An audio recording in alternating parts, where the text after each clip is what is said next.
Olá, pessoal, bem-vindos à nossa segunda aula no contexto dos resultados de exames laboratoriais, em que nós estamos apresentando para os senhores fármacos de grupos que interferem, que alteram os resultados de exames laboratoriais. É relevante verificar que é uma leitura fisiológica, fisiopatológica, bioquímica e também química.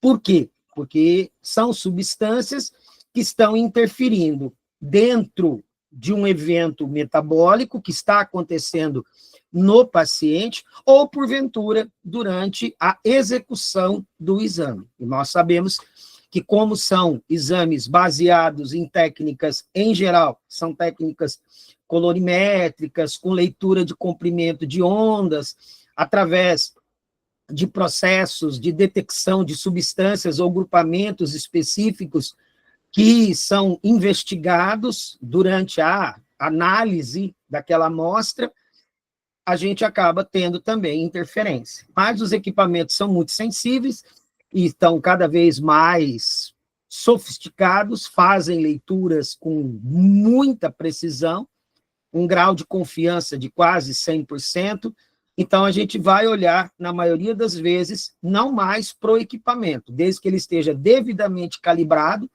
O que está ocorrendo na modificação é a influência da substância nos eventos metabólicos que ocorrem no indivíduo. Embora sejam medicamentos utilizados para uma determinada condição clínica, a gente sempre faz menção a ela, mas acaba interferindo de alguma forma em alguma via metabólica, alterando, portanto, os resultados de exames laboratoriais. E, nesse contexto, queria chamar a atenção de vocês para nossa plataforma, www.visionpharma.com, onde você encontra o nosso curso de interpretação de exames laboratoriais. Esse é um dos vários cursos que nós estamos oferecendo. Esse curso é um curso que envolve imunologia, bioquímica, hematologia, microbiologia e parasitologia. Então, existe todo um contexto, toda uma estruturação de tópicos que são relevantes, associado também a estudo de casos, através dos quais você, tomando como ferramenta as informações que nós estamos apresentando, poderá interpretar de forma clara, direta e objetiva quais são as particularidades que estão determinando as alterações. Então, é um chamado que eu faço para que vocês conheçam com mais detalhes esse universo da interpretação dos exames laboratoriais. Então, vamos ao que interessa. O nosso tema é uma substância bem conhecida, é um fármaco do grupo dos adrenérgicos, chamado atenolol. Então, a pergunta primária aqui, sempre a minha é feita, é assim: o que o atenolol faz em termos de fisiologia para o controle de condições de funcionalidade cardíaca, por exemplo? Então, é um mecanismo de ação, que não é o foco nosso, nós não estamos voltados aqui para a farmacologia, a gente só apresenta o que o fármaco faz. O que me interessa é o que está exatamente dentro desse espaço, que é as alterações induzidas pelo atenolol. Mas a gente sabe que o atenolol, ele é um agente antagonista, ele é considerado beta-1 cardioseletivo. Por quê? Porque ele se liga de forma seletiva aos chamados receptores adrenérgicos beta-1, presentes em músculo vascular e, mais precisamente, no coração. Qual é a resposta esperada pelo uso do atenolol? Então, ele faz com que haja um bloqueio de ações vinculadas com efeito inotrópico, efeito cronotrópico, ou seja, ele bloqueia as respostas endógenas das chamadas catecolaminas endógenas, que aqui no caso seria a norepinefrina ou noradrenalina, ou epinefrina ou adrenalina. Em outras palavras, ele é uma substância que regula a função cardíaca e a função vascular. Mas o nosso foco não é o atenolol com seus efeitos utilizados para a terapêutica. O nosso foco é por que o atenolol eleva a concentração de ureia sérica, altera as lipoproteínas de baixa e alta densidade, ou seja, o atenolol eleva os níveis de LDL e abaixa os níveis de HDL. E isso é muito importante. Porque se o paciente tem um quadro de dislipidemia, na qual ele está fazendo uso de um medicamento para o controle da dislipidemia, uma estatina, por exemplo, e faz uso do atenolol, vai haver, portanto, uma interação, um conflito entre os efeitos esperados. Então, o atenolol, ele eleva os níveis da lipoproteína de baixa densidade e reduz os níveis do chamado HDL colesterol. Eleva o potássio sérico, eleva os triglicerídeos, eleva os valores do ácido úrico, aumenta a ANA, nós iremos explicar o porquê, e aumenta a glicemia. Então, galera, vamos nessa viagem para a gente verificar exatamente o que efetivamente o atenolol faz para que se dê o aumento da ureia sérica. Então, a literatura ela nos coloca diante exatamente dessa informação que está aí, baseada em estudos científicos populacionais, nos quais nós temos que o atenolol ele pode elevar os níveis de ureia sérica, que nós chamamos de BUN, e principalmente devido à sua atuação na função renal e o impacto que ele tem em relação ao débito cardíaco. Para quem não lembra, o débito cardíaco ele está relacionado com o volume sistólico, ou seja, o volume de sangue ejetado pelo ventrículo esquerdo, em associação com a frequência cardíaca. Então, o que ocorre? Né? Então, se ele tem um impacto no débito cardíaco, que vai, por sua vez, reduzir o fluxo sanguíneo para os rins. Então, aí já se tem uma ideia, que se eu vou reduzir o fluxo sanguíneo para os rins, a taxa de filtração glomerular ficará, então, comprometida. E, por extensão, a quantidade de ureia que seria eliminada pelas vias urinárias acaba ficando retida no organismo. Então, atenolol, é um beta-bloqueador e que pode reduzir o débito cardíaco, reduzindo, ou seja, potencialmente promovendo uma redução da perfusão renal. Essa redução no fluxo sanguíneo para os rins pode afetar a capacidade de filtração de resíduos, incluindo a ureia. Então, aí você vai se deparar exatamente com isso. Se eu diminuo o fluxo sanguíneo para os rins, vou diminuir, portanto, a taxa de filtração glomerular. Se há uma redução na taxa de filtração glomerular, substâncias como a ureia, que deveria ser eliminada a partir da função renal, ela fica retida no organismo, e com isso, a concentração de ureia, ela sofre uma elevação.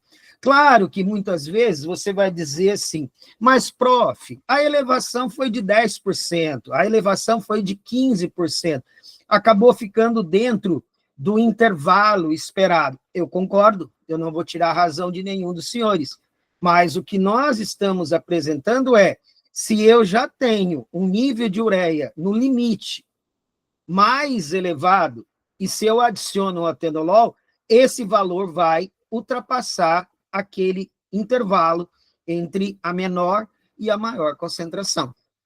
Então, o que acontece? Veja a sequência. Vamos sempre analisar de modo sequencial. Nós temos 4 subtítulos em negrito. O primeiro, débito cardíaco reduzido.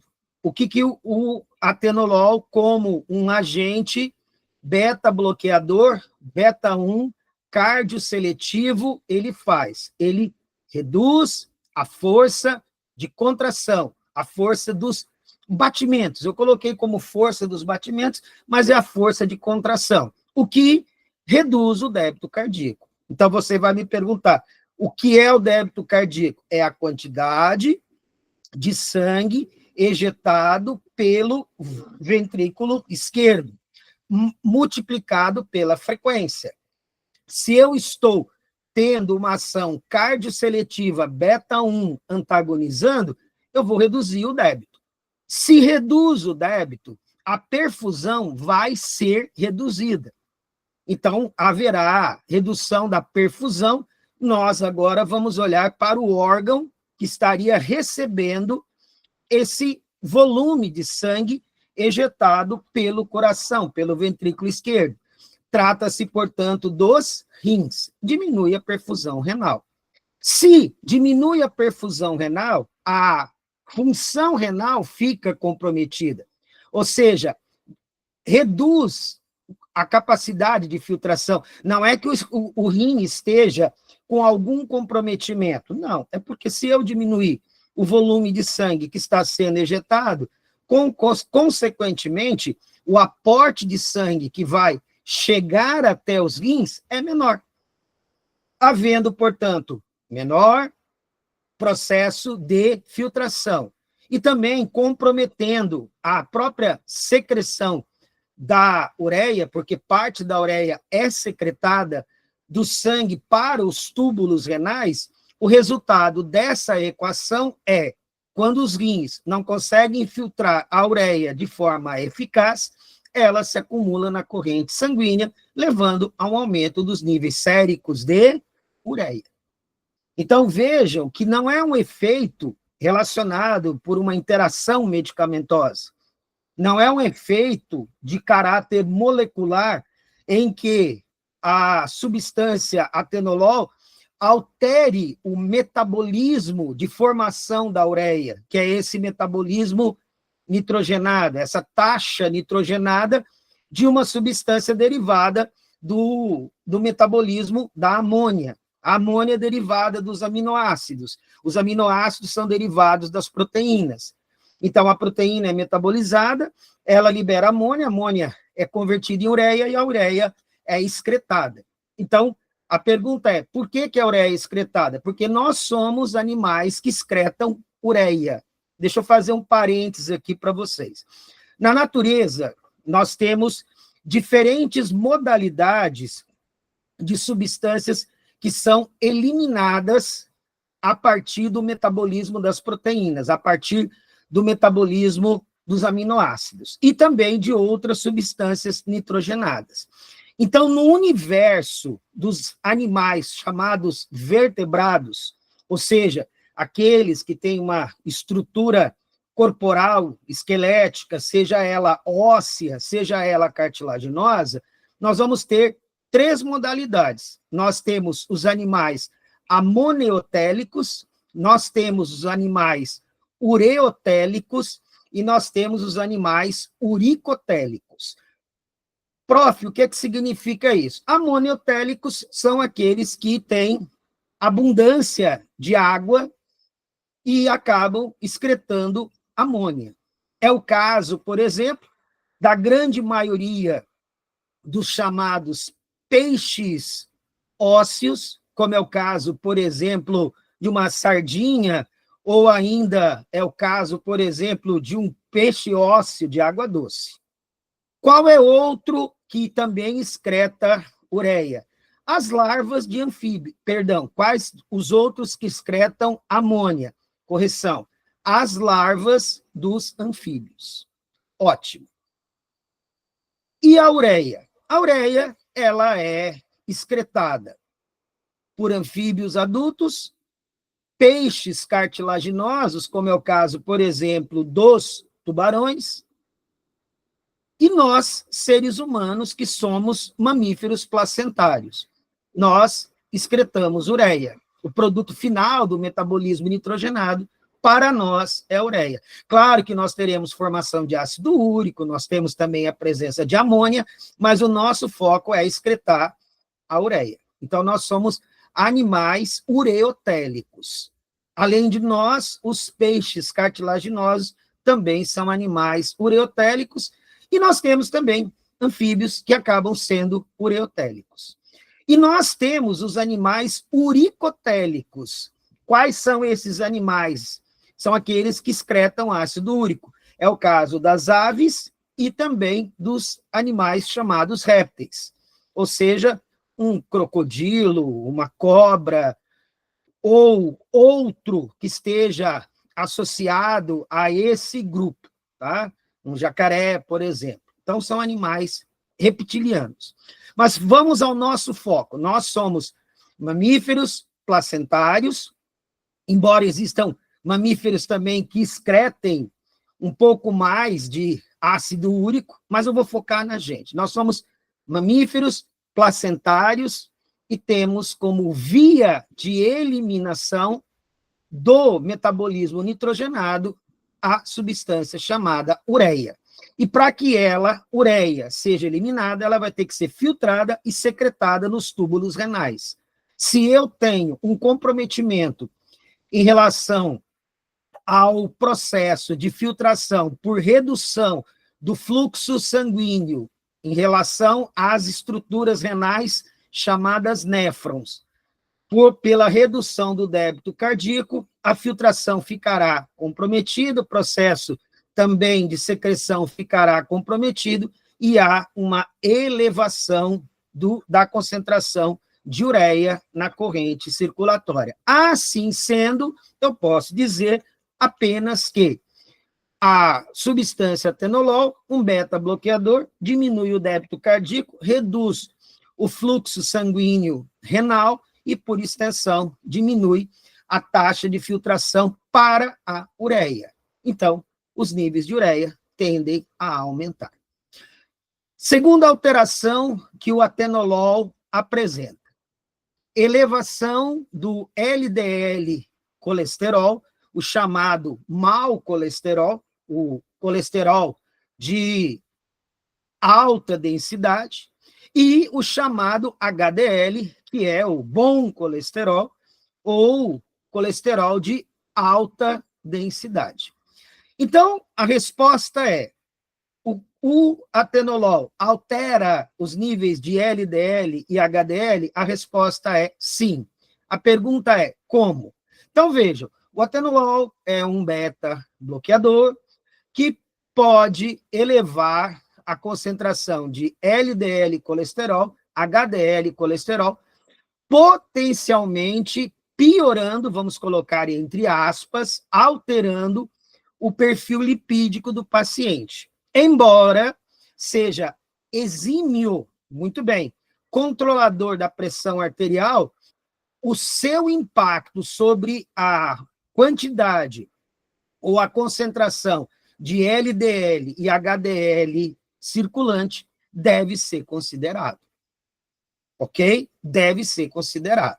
Como é que ele, atenolol, executa essa nobre tarefa de alterar os níveis de HDL e LDL?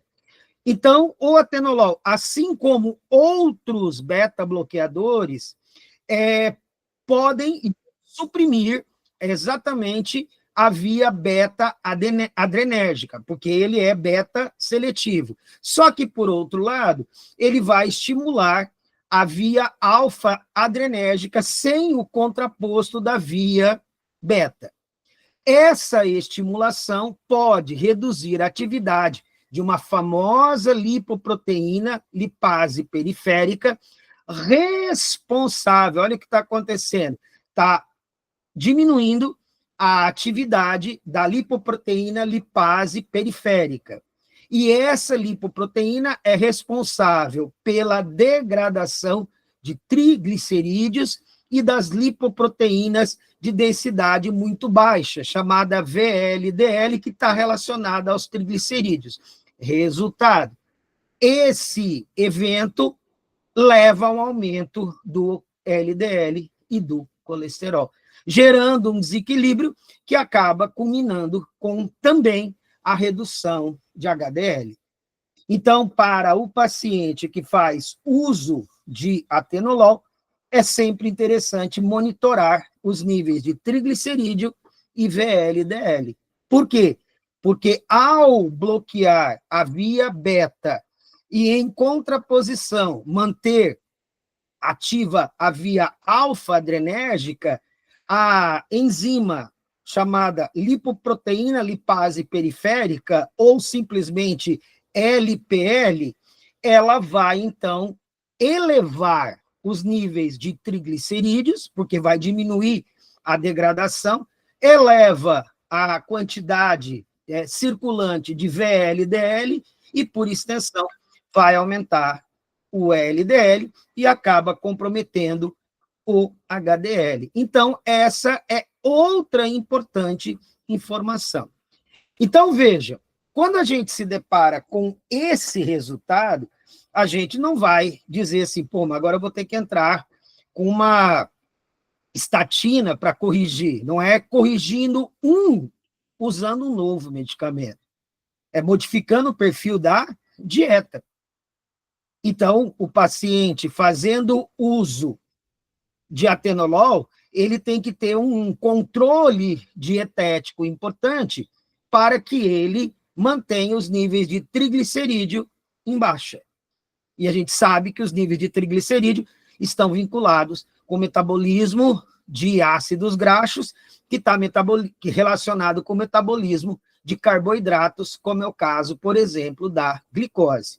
Então, os estudos que foram feitos durante 2 décadas mostraram também que o atenolol ele tem um impacto sobre o HDL, reduzindo o chamado bom colesterol, aumentando os níveis de triglicerídeo e acaba alterando o LDL. Estas alterações podem ter um grande e importante significado do ponto de vista estatístico, porque você vai observar um paciente fazendo um período longo de tratamento. Então, nesse caso, mesmo sendo um agente que controle atividade cardíaca e vascular, ele acaba sendo potencial para promover alteração em relação à quantidade de HDL e LDL. Então, quando foi feita, veja que interessante, uma comparação entre 2 agentes de natureza antihipertensiva, embora a doxazosina seja empregada para outro propósito, como a tansulosina também, é para hiperplasia prostática benigna. Mas o estudo, comparando os dois, demonstrou que o atenolol foi associado à redução do HDL e ao aumento de triglicerídeo, enquanto a doxazosina, que ela é alfa bloqueadora especificamente, ela teve efeitos opostos. Ou seja, ela elevou o nível de HDL e reduziu o nível de LDL. Então, não estou colocando o atenolol em xeque e não estou questionando a qualidade da utilização, da prescrição para com atenolol. Mas é muito importante compreender que nós temos substâncias farmacologicamente conhecidas e que alteram valores. Então, muitas vezes o paciente está numa dieta correta de triglicerídeos, porém, ele está com os triglicerídeos elevados, o VLDL alterado, o LDL alterado, e ele está fazendo uso de atenolol. Então, é sempre interessante lembrar dessa informação. Bom, aí a pergunta é, o paciente que necessita desse beta-bloqueador cardioseletivo, como é o caso do atenolol. Então, para os pacientes que necessitam de beta-bloqueadores, um agente cardioseletivo, como metoprolol, nebivolol, pode ser preferível em relação ao atenolol. Por quê? Porque eles têm efeitos menos pronunciados em relação aos parâmetros de lipoproteínas. Então, para tudo tem uma solução. Ao invés de empregar o atenolol para aquele paciente que está tendo uma escalada de LDL e uma redução de HDL, uma escalada de triglicerídeos, uma escalada para mais de VLDL, faça-se a substituição de atenolol pelo metoprolol. Outro dado, considerações para o paciente com diabetes. A hipertensão em pacientes com diabetes costuma ser de difícil controle e pode exigir múltiplos medicamentos, incluindo os beta-bloqueadores. O potencial do atenolol de piorar o perfil lipídico nesses pacientes deve ser cuidadosamente considerado, e alternativas ou ajustes no plano de tratamento podem ser necessários. Então, veja que interessante. Os senhores fazem a dispensação, fazem prescrições, no caso, a equipe médica, mas ninguém para analisar que o atenolol, ele pode sim modificar o perfil por interferir na chamada lipase, né, lipoproteica periférica.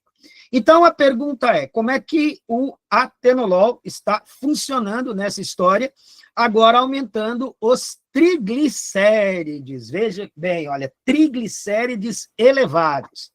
Então, vamos nós.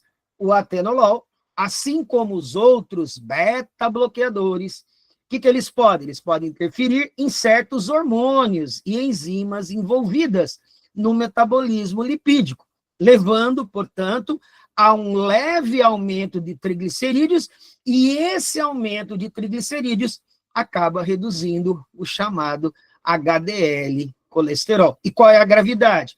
As alterações nos níveis de triglicerídeos causados pelo atenolol são geralmente leves e podem ser apenas temporárias. Por isso que é importante monitorar.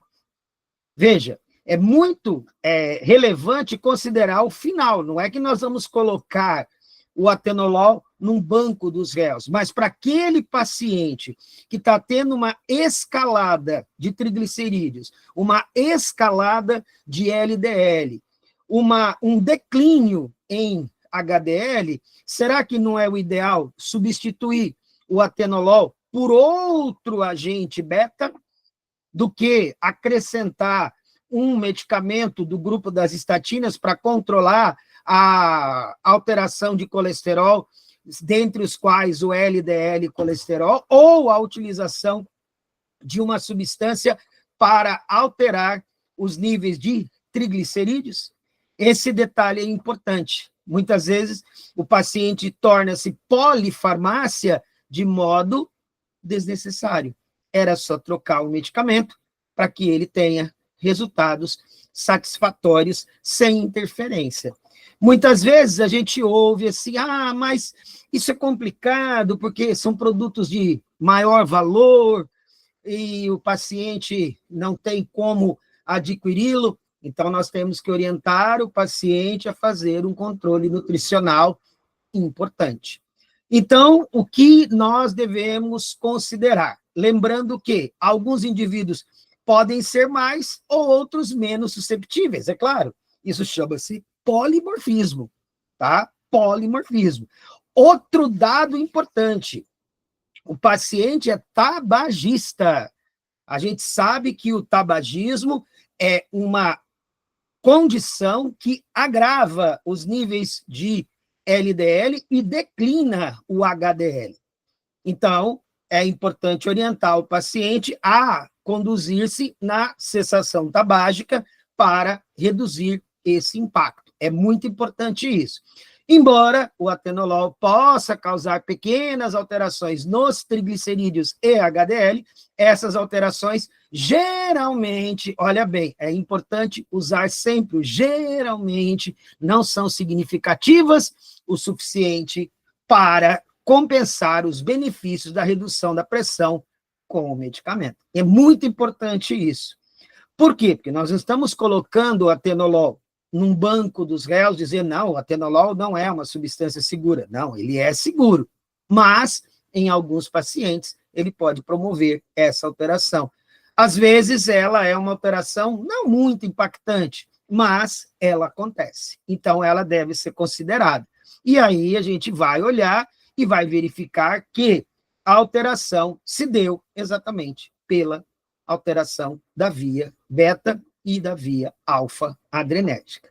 Aumento da concentração de ácido úrico. Mais uma informação que está vinculada com a redução da excreção renal, da filtração renal. O atenolol, um beta-bloqueador usado para a condição de hipertensão, pode, às vezes, elevar o nível de ácido úrico em alguns pacientes, em alguns indivíduos. Essa elevação, ela pode aumentar o risco do desenvolvimento da condição de gota. Pode, não significa que vai, mas é importante considerar uma forma dolorosa de artrite. O que o beta-bloqueador, como atenolol, pode fazer? Ele vai, obviamente, interferir em relação à redução da capacidade de excreção renal em relação ao ácido úrico, exatamente pela modificação da perfusão renal. Como acontecia com a ureia, vai acontecer também com o ácido úrico. Em menor escala, nós temos ácido úrico. Então, o que acontece? O paciente em questão precisa ser monitorado. Ou seja, existe risco, se o paciente tem histórico, né, de gota, ou corre o risco de desenvolvê-la, deve ser recomendado o monitoramento regular dos níveis de ácido úrico, enquanto estiver tomando atenolol. Agora, imagina que é um paciente de uso crônico, então tem que monitorar sempre, fazer sempre avaliação, pelo menos semestralmente, da concentração de ácido úrico. Outros medicamentos para pressão arterial, como bloqueadores de canais de cálcio e losartana, apresentam o efeito inverso.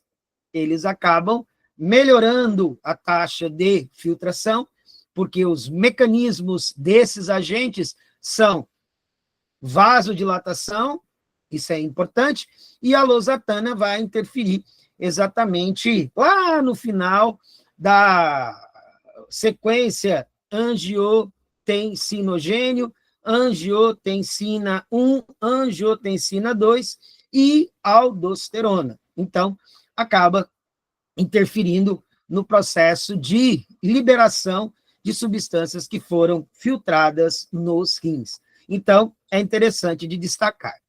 Outro dado importante, muito bem, potássio. O potássio sérico aumenta, então, o chamado atenolol promove o que nós denominamos de hipercalemia. O que é que significa isso? Aumento da concentração de potássio no sangue. Hipercalemia. Essa é a palavra chique no nosso bate-papo. Então, o atenolol, um beta-bloqueador, pode elevar os níveis de potássio. Mas como? Como? Ele vai agir bloqueando a transferência intracelular de potássio. Como assim? Veja, nós temos dois cátions que são extremamente relevantes no nosso organismo. Um chama-se sódio e o outro chama-se potássio. Nós temos na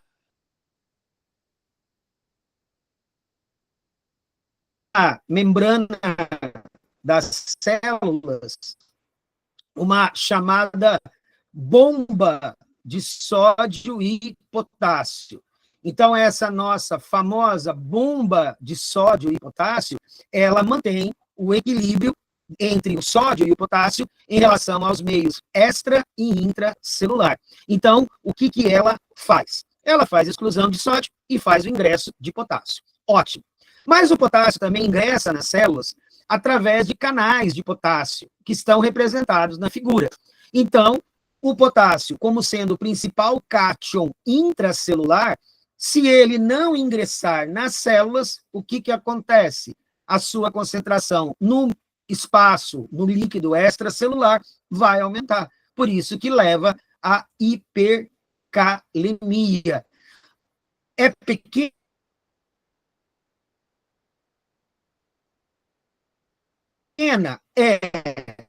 mas é importante. Eu não vou entrar nos méritos da hipercalemia com alteração de ritmo cardíaco, não é o propósito. O propósito é mostrar para vocês, mostrar para os senhores, que devido a essa interferência na atividade dos canais de potássio, o ingresso de potássio fica comprometido. Ah, mas parte do potássio ingressa por atividade da bomba de sódio e potássio, a NK-ATPase, concordo? Mas uma parte do potássio ingressa através de canais, e esses canais sofrem interferência por parte do atenolol. Veja que interessante, olha, outra via vinculada à alteração do potássio. Outra via vinculada com a alteração do potássio. Supressão da liberação de renina. Vamos lembrar, o rim, ele tem um sistema chamado aparelho justaglomerular. O que esse aparelho faz? Ele vai avaliar variação de pressão que está acontecendo no rim e libera uma substância chamada renina. A renina, na circulação, ela converte o angiotensinogênio, ok? O angiotensinogênio em angiotensina 1. Lembrando que o angiotensinogênio é produzido no fígado. Então, por interferência da renina, o angiotensinogênio é convertido em angiotensina 1. Essa angiotensina vai agora trafegar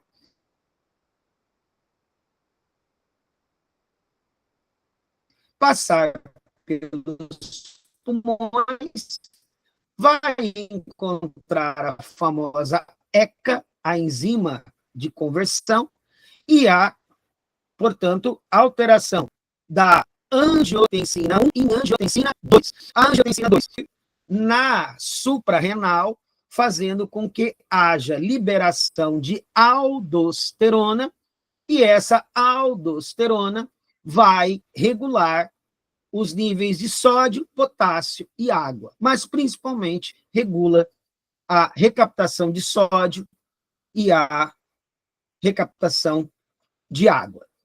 Resultado, o que a renina, quando ativada, faz fisiologicamente? Aumenta a pressão arterial. Esse é o propósito, ok?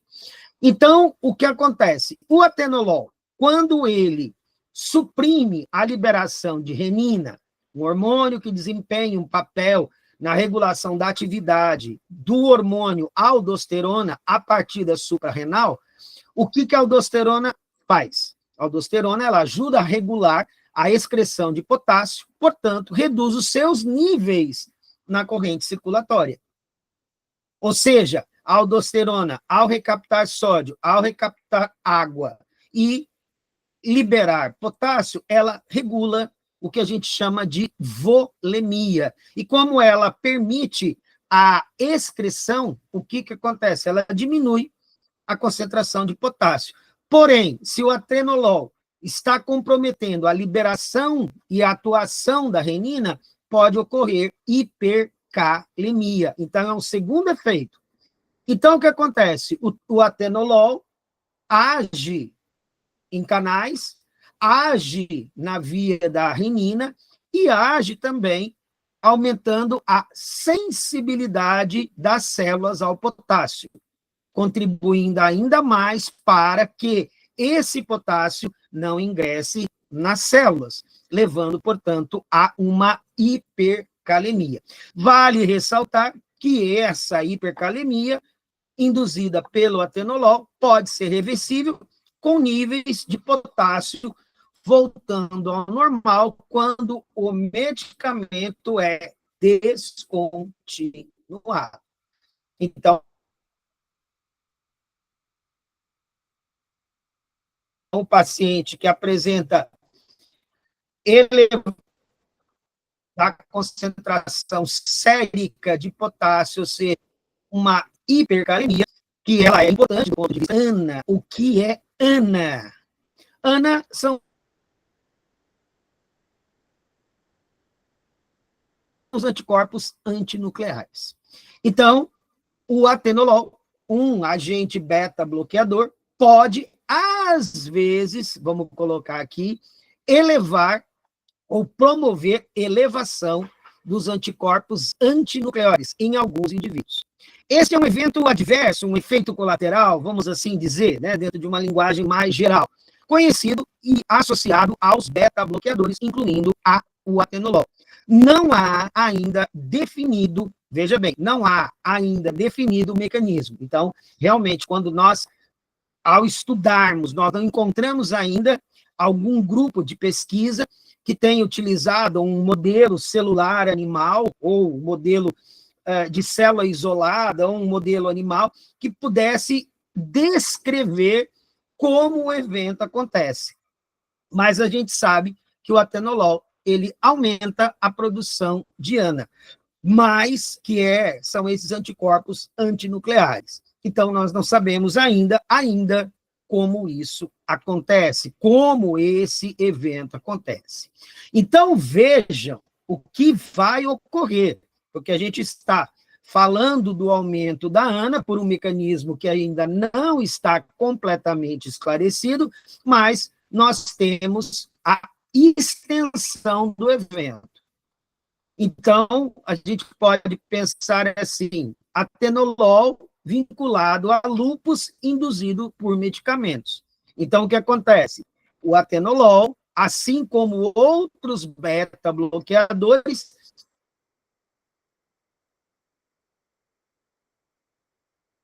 tem sido associado ao desenvolvimento de ANA, que são os anticorpos antinucleares, e, em alguns casos, há uma síndrome semelhante ao quadro de lúpus. Então, isso significa que indivíduos em uso de atenolol podem, isso é importante de destacar, desenvolver sintomas e achados laboratoriais que lembram a condição de lúpus, embora não tenham a doença. Ok? Agora, imagine no indivíduo que tem a doença, se vai agravar a condição dele ou a situação dele. Então, o que é o ANA? O ANA é um tipo de anticorpo que pode ser encontrado em pessoas com doenças autoimunes, como o caso do lúpus. Quando um medicamento como o atenolol desencadeia a produção de ANA, isso pode ser um indicador de que o sistema imunológico está se tornando hiperativo ou reagindo de forma anormal. Infelizmente, ainda nós não temos uma descrição de como, ok? Então, o atenolol, juntamente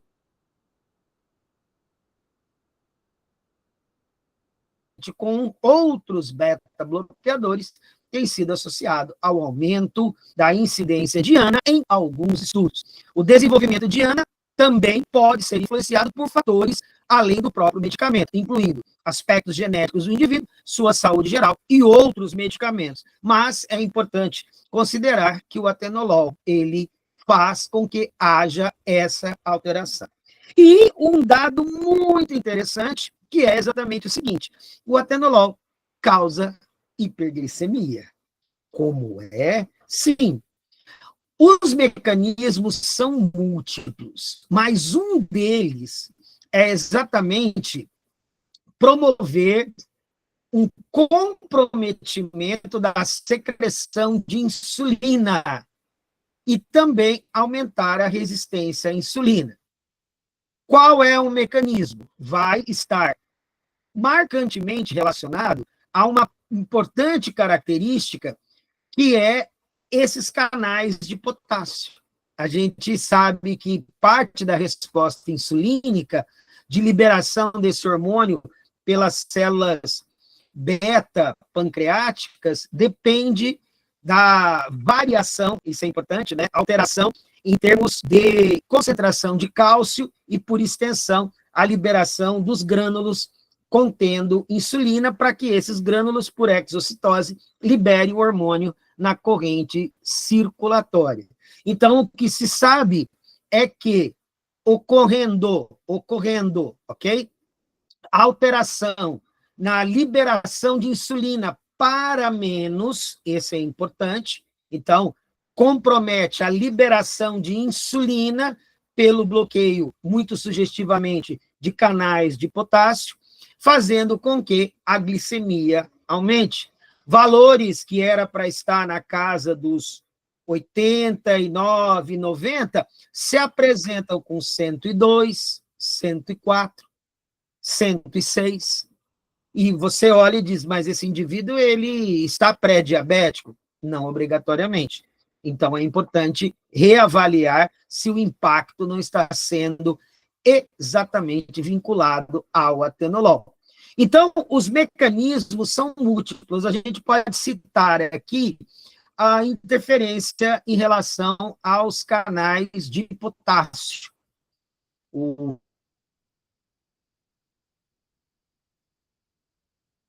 potássio é importante para que ocorra a liberação de insulina a partir das células beta-pancreáticas. Então, se compromete a liberação de insulina, ocorre alteração da glicemia. E a gente pode monitorar essa alteração da hemoglobina glicada, a HbA1c, que é um importante marcador de glicação que ocorre em relação à molécula de hemoglobina. Eu acho isso fantástico. Cada vez que eu olho para tudo isso, eu vejo o universo de informações que a literatura tem construído nos últimos 20, 30 anos, em que hoje só não encontra resposta dos fenômenos quem efetivamente não quer, porque todos os fenômenos estão sendo exaustivamente estudados de forma intensa para uma melhor compreensão. Além de reduzir a secreção de insulina, pode ocorrer também, pela presença do atenolol, a redução em relação à sensibilidade insulínica ao seu receptor, que está presente na membrana de importantes células, porque a insulina, ela sinaliza tecido adiposo, fibra muscular estriada e esquelética, e também sinaliza os hepatócitos, para que haja ingresso de glicose. Se a sensibilidade à insulina está reduzida, ou seja, há aumento de resistência à resposta da insulina, a tendência é ocorrer aumento da glicemia. Aumentando a glicemia, vai, obviamente, direcionar essa glicose para síntese de ácidos graxos. Sintetizando ácidos graxos, vai elevar os níveis de triacilglicerol, que é uma molécula de glicerol, que é um álcool associada a 3 ácidos graxos. Aí vem a pergunta, prof, e o que é que vai acontecer com esse ácido graxo? Ele vai ficar depositado no tecido adiposo, levando, portanto, ao ganho de peso. Pacientes que fazem uso de atenolol, de longa data, costumeiramente ganham peso. Então, galerinha, para quem gosta de ciência, para quem gosta de farmacologia, para quem gosta de interpretação de exames laboratoriais, para quem gosta de fisiologia, fisiopatologia, para quem gosta de abrir aquele painel de exames e ler, a gente oferece aí um curso completinho de interpretação de exames laboratoriais na nossa plataforma www.visionpharma.com. E fica aqui o nosso muitíssimo obrigado e até a nossa próxima aula, falando exatamente dos efeitos que os medicamentos, os fármacos têm em relação à concentração e à análise laboratorial. Um forte abraço e até mais.